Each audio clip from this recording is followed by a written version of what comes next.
नमस्कार दोस्तों, स्वागत है आपका हमारे YouTube channel voice for humanity पर। और आज हम जो विषय लेके आए हैं वो है global warming. Global warming Bharat के परिप्रेक्ष्य में, आइए आज इस विषय पर बात करते हैं। तो हमसे कुछ लोग इस बारे में जानते होंगे और कुछ लोग नहीं जानते होंगे। तो आइए आज हम बात करते हैं ग्लोबल वार्मिंग भारत के परिप्रेक्ष्य में ये भविष्य में हमारे लिए कितनी नुकसानदायक है, इसका क्या प्रभाव, दुष्प्रभाव, कारण, रोकथाम क्या कर सकते हैं। आइए इस विषय पर बात करते हैं। तो क्या है ये ग्लोबल वार्मिंग क्या है ये? तो महासागर, उसी महासागर के बर्फ़ के पहाड़, ग्लेशियर, धरती का पर्यावरण नियमित रूप से गर्म होने की जो प्रक्रिया होती है उसको ग्लोबल वार्मिंग कहते हैं। अगर हम देखें कुछ पिछले वर्षों से, तो आपने ये भी नोटिस किया होगा कि गर्मी कुछ ज़्यादा हो रही है, सर्दी का पीरियड कुछ कम हो रहा है, गर्मी का पीरियड कुछ ज़्यादा हो रहा है। तो ऐसा क्यों हो रहा है? The reason is global warming. अब ये ग्लोबल वार्मिंग का कारण क्या है, क्यों होती है ग्लोबल वार्मिंग? तो कारण तो इसके काफ़ी हैं।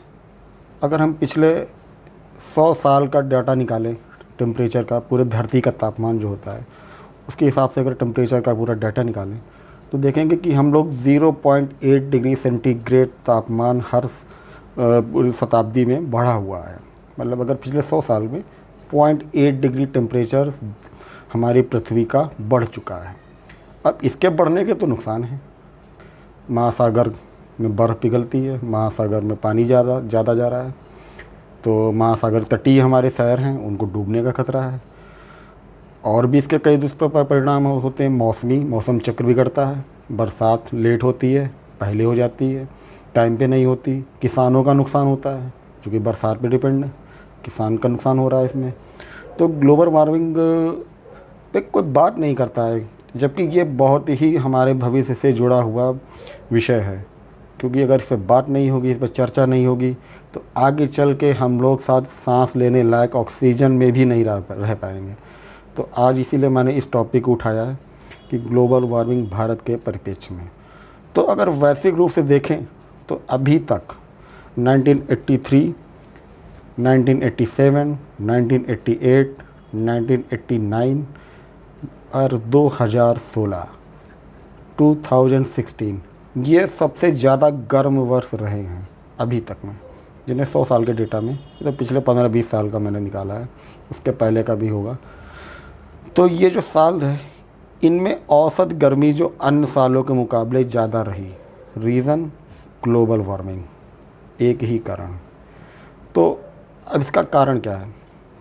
कारण है कैसे बनती है ग्लोबल वार्मिंग, कैसे होती है?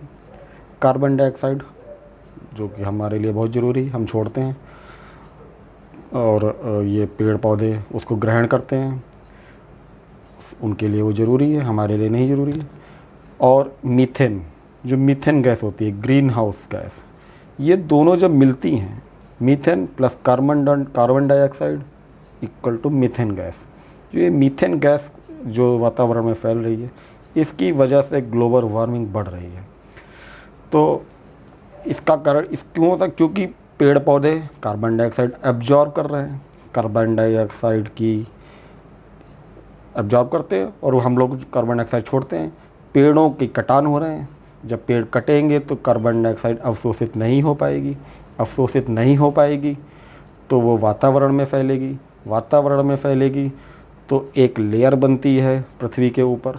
जब वो लेयर बनती है तो जो गर्मी होती है पृथ्वी की, वो वापस एटमॉस्फेयर में नहीं जा पाती। इस वजह से वो गर्मी वातावरण में ही बनी रहती है। एक मीथेन प्लस कार्बन डाइऑक्साइड, ये दोनों मिलके ग्रीन हाउस गैस बनाते हैं। हमें क्या करना है?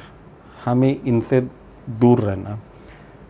कार्बन डाइऑक्साइड तो हम छोड़ते ही हैं, लेकिन उसको अवशोषित करने के लिए पेड़ों को लगाना जो बहुत ज़रूरी है, बहुत ज़्यादा ज़रूरी है। पेड़ों को लगाइए।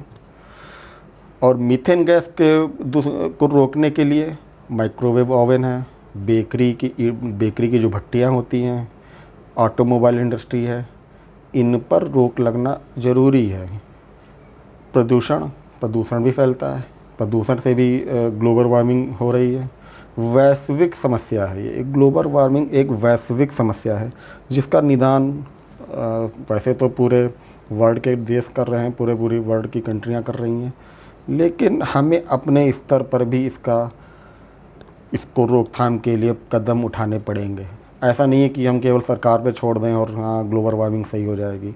आप देखते होंगे या जब आप छोटे होंगे या मैं भी छोटा था तो हम लोग कूलर में ही लेटते थे ज़्यादातर, पंखे में ही, गर्मी कितनी भी हो, जून जुलाई अगस्त सितंबर अक्टूबर, पंखे में ही आराम से सो जाते थे, गर्मी नहीं होती थी। अब एसी चलता है फिर भी गर्मी लग रही है, फिर भी पसीना आ रहा है। क्यों? इतना ज़्यादा हीट टेम्परेचर हो रहा है धीरे धीरे। और भारत की तो बात करें तो हम तो बिल्कुल इक्वेटर पे हैं। इक्वेटर तो आप जानते होंगे, जो धरती को 20 से विभाजित करने वाली रेखा को इक्वेटर कहते हैं। हम तो इक्वेटर के आसपास के लोग हैं। हमें गर्मी ज़्यादा मिलती है, सूरज की रोशनी ज़्यादा मिलती है। तो उस हिसाब से देखा जाए अगर, तो उतना गर्मी नहीं होना चाहिए। महासागर हैं हमारे यहाँ, पहाड़ हैं, चारों तरफ नदियों का जाल है। तो ग्लोबल वार्मिंग कैसे कंट्रोल होगी? पेड़ों को लगाना पड़ेगा। एक हरित क्रांति नहीं होती जिसे वो कहते हैं, ग्रीन हाउस प्रभाव को रोकने के लिए पेड़ों को लगाइए, पेड़ों को मत काटिए। और इसके दुष्परिणाम क्या होते हैं? कहीं बाढ़ ज़्यादा आ रही है, आप देखते होंगे हमारे देश में बाढ़ कितनी बड़ी समस्या है। बाढ़ आ जाती है और सूखा पड़ जाता है। कहीं ज़्यादा बारिश हो रही है, कहीं पे बारिश नहीं हो रही है, कहीं सूखा पड़ रहा है। तो ये सब रीज़न हैं ग्लोबल वार्मिंग के। और इसको कैसे रोकेंगे?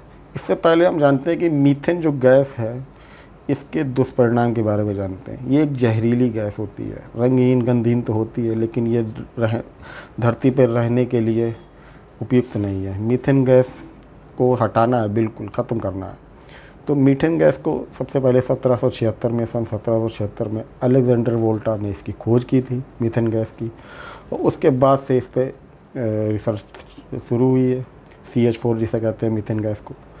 तो जब CH4 CO2 ये बनती है ग्रीन हाउस गैस बनती है, एटमॉस्फेयर पे लेयर बनती है। लेयर जो हमारी ओजोन लेयर है उसको प्रभावित करती है, और उसके बाद जो धरती पर अल्ट्रावायलेट रेजेस बढ़ती हैं, गर्मी की जो धरती की सतह है वो गर्म होते हैं, वापस एटमॉस्फेयर में हीट नहीं जा पा रही है, इस वजह से हो रहा है ये। तो इसको कैसे रोक सकते हैं? फर्स्ट ऑफ ऑल, सरकार पे सब चीज़ मत छोड़िए, खुद अपना भी कुछ रखिए, पेड़ों को लगाइए, जितना हो सके पेड़ों को लगाइए। AC, फ्रिज, माइक्रोवेव ओवन ये दुश्मन है हमारे। इनसे निकलने वाली गैसेस सीधा हमारी ओजोन प्लेयर को ख़राब कर रही है। तो मैं यही कहूँगा कि आप इन चीज़ों का यूज़ कम करें। ख़त्म तो नहीं कर सकते, डिपेंड है हम लोग, आदत पड़ चुकी है।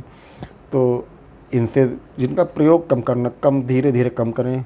पेड़ों को लगाएं ज़्यादा से ज़्यादा। और इसको रोकथाम कैसे कर सकते हैं? जागरूक होना पड़ेगा।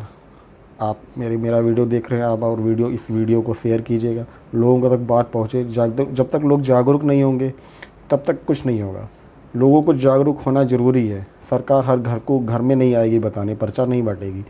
हमको समझना पड़ेगा आगे हमारे भविष्य के लिए, आगे हमारी धरती के लिए, आगे हमारे पहाड़ों के लिए, नदियों के लिए। तो यही मैं कह रहा हूँ कि जागरूकता बहुत ज़रूरी है। प्लस इसमें जो है कुछ चीज़ें, पॉलीथीन का प्रयोग बिल्कुल नहीं करना है। पहाड़ों पर अतिक्रमण हो रहा है, जैसे पहाड़ों पे सड़क बनाई, तो सड़क तो बननी है क्योंकि लोगों का आवागमन, लेकिन उतना नहीं करना चाहिए। पहाड़ों पर कटान कम से कम हो, तो इस चीज़ों का बहुत फ़र्क पड़ेगा ग्रीन हाउस गैसेस को रोकने में। बड़ी बड़ी इंडस्ट्री हैं, उनको विकल्प तलाशने पड़ेंगे कि वो कैसे अपना इंडस्ट्री को चलाएं जिससे वातावरण शुद्ध रहे। जब वातावरण शुद्ध होगा तो ग्रीन हाउसेस गैसेस कम होंगी, ओजोन लेयर की स्थिति अच्छी होगी और धरती रहने के लायक बनेगी।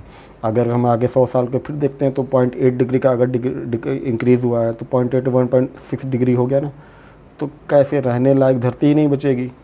तो आज ही से इस बारे में हम लोग विचार करें और इसको समझें और ग्रीन हाउस गैसों को रोकें और ग्लोबल वार्मिंग से बचें। तो यही मेरा कहना था। और आप लोग इस वीडियो को शेयर कीजिए। धन्यवाद। जय हिंद, जय भारत।